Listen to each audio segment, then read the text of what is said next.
yun, nag-send ng recording si mama niya kay Shaubi. Kahapon lang, sabi, pag nalaman-laman ko na nag-Christian wedding ka, itatapunin kita. Oh. Kaya, medyo, na-discourage siya kahapon. Tapos sabi ko, ano siya, kasama talaga siya sa testing ng faith mo, gagawin natin. Kasi ang parehong desire namin, i-honor na si God. Kasi gano'n na rin yung mga sagot niya nung seminar kami sa health center. Nagulat nga ako na gano'n na sagot niya. Sabi niya, ba't kami kakasal? Sabi niya, para sa baby, kasi nga, yun nga, mahal niya sa Asian talaga. And i-bless na kami ni Lord. Yun yung sabi. Bali, inaano na rin pala talaga si Xiao. May gano'n na siyang desire para kay God. Kumbaga, in-acknowledge na si God na kapag nasa middle ng relationship is talagang nagbe-bless. Katulad ngayon, talagang wala. Testimony ni God ang gusto niyang ipakita. Hindi ko alam kung kay Saudi lang, pero siyempre, doon din sa lahat ng mag-celebrate. Sabi ko nga, hindi ko na to Lord event ko na talaga to kasi kung sa akin lang, parang yung ganito preparation, hindi ako deserve eh. Parang ginagawa lang natin to, di ba, kapag sa church, kapag may mga special na event, parang blessal lahat. Kaya sabi ko, parang hindi ko deserve ka. Parang, Lord, deserve mo talaga ng buong Lord sa araw na to. Kaya sabi ko, wala na ako masabi. Puro praise God talaga sa lahat ng nangyayari. Hindi ko na makontain. Sabi natin then mo rin makikita talaga kung paano kumilos si Lord. Kasi, paano mo nga pala na-confirm yan, B, na about dun sa Pwede mo ba ma-share sa amin? Yung pinaka-. Medyo malaki na ang doubt ko noon. Kasi nga, yun nga, tama yung sinabi ni Grace na nasaktan talaga ako. Tapos, hindi ko na maintindihan. Kahit ako din, may tampo na ako kay Lord dati. Sabi ko, Lord, I felt like parang hindi nalimutan mo ako i-cover ng grace mo para sa person na yun talagang mapunta ako sa godly person. Kasi yun talaga yung natin parang desire talaga natin. Kahit lalo na ako, kasi nung time na nagsiserve ako sa church, parang Lord, I will wait.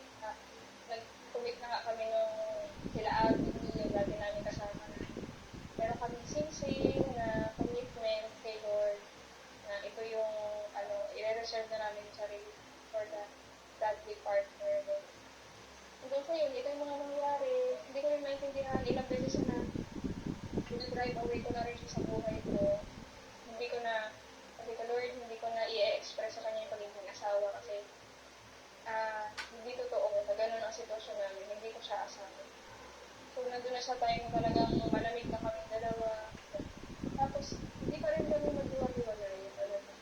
Tapos, ini-encourage na lang kami ng church na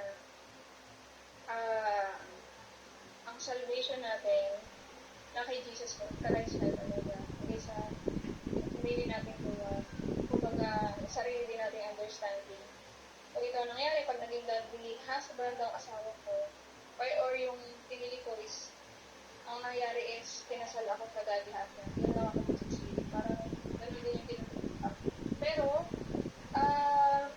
huwag natin i-disregard na blessing talaga ang godly husband. Kasi, in my part, lies din ang enemy yun. Nakalimutan ako ni Lord na i-cover ng grace niya kasi I have my free will. Meron akong chance na mag-decide. Hindi ko lang talaga maintindihan kung bakit. Kung talagang ganun ba ako kahina dati or ganun lang katigas loob ko. Kaya sabi ko, yung choice natin, free will talaga natin. Yun yung naging outcome ng decisions ko. Nag-undergo talaga ako ng pain, nag-undergo ako ng regret, nag-undergo talaga ako ng wala na. Sinurrender ko na kay Lord yung hope ko kasi wala na. Hanggang sa yun, everyday, parang ang goal ko na lang, Lord. Gusto ko itama, Lord. I want to live a holy life, pleasing to you, a proper act of worship. Yun na lang talaga yung goal ko araw-araw. Pag-iwalay mo kami ni Shelby, ikasal kami ni Shelby, parang sabi ko, Lord, bahala na. Basta nandun na ako sa path, ma-honor ko. Dati, pinupuso talaga namin, dalawang plano kami ng kasal, na-cancel pareho. Siguro, nung nagpa-pray ako ng mga time na yun, pinaprepare na siguro kami ni Lord.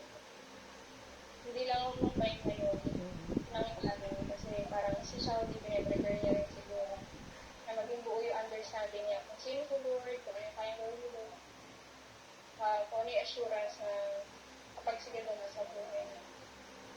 Ayun, nakita ko na yung word ni Lord sa kanya, kasi kanina sabi ko rin, naman, naiiyak ako, hindi ko makontain, sabi niya bakit? Kasi yung mga nagbibigay sa atin, ganyan. Sabi ko,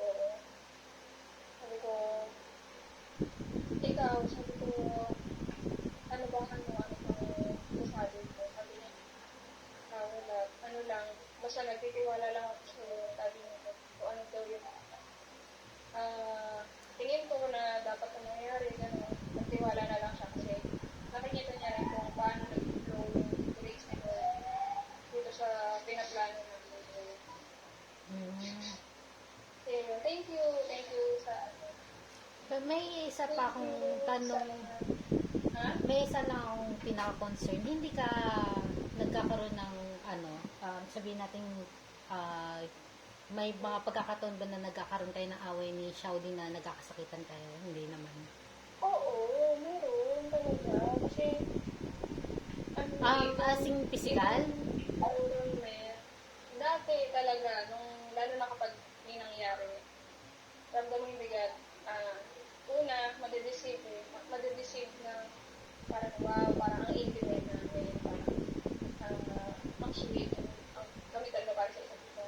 Pero hinanap ako, talaga, umaatak yung energy. Ang bigat ng presence, ako, nakikita niya halos yung frustration, yung guilt ko, hindi niya rin kaya makita. Doon na siya nagkaroon din ng takot na kapag may mangyayari sa amin. Doon kami nalis ni Lord. Parang kanya, hindi na maganda, hindi maganda yung nangyayari sa amin. Tapos pag na-frustrate ako, syempre mapoprovoke siya. Kasi may part din ako na kung bakit siya nasasaktan, bakit siya makakapanakit.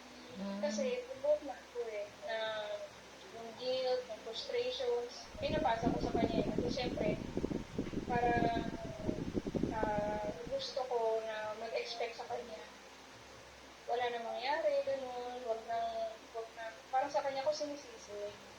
Pero wala nang malakas talaga. Wala talaga malakas na situation ng last kapag naandyan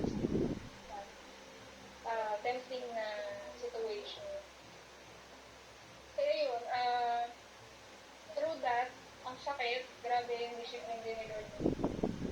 Binigyan talaga kami ng regrets. Hanggang sa, nung na-involved na kami sa mga couples fellowship, dati rin sila na nag-live-in kasi doon sa Victory, yung iba mga kasama namin nag-live-in din Pero hindi naman karamihan. Meron ding mga nagte-testify sila na yung dating mga kasama namin na magka-live-in na kinasal na iba talaga iba yung grace ni God sa design ng marriage kapag naitalo. Ramdam din nila. And then, bukod doon, kailangan talaga mayroong support ng community na to grow pa rin in Christ kung ano yung mga dapat na i-check or maintindihan as couple.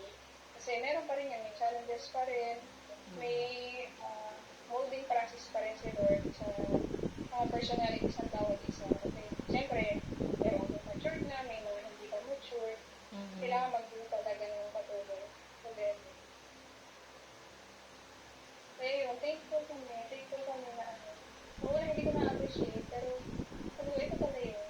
Ito pala yung use ng discipleship, ng fellowship, yun, ng community. Bali, ayun yung mga na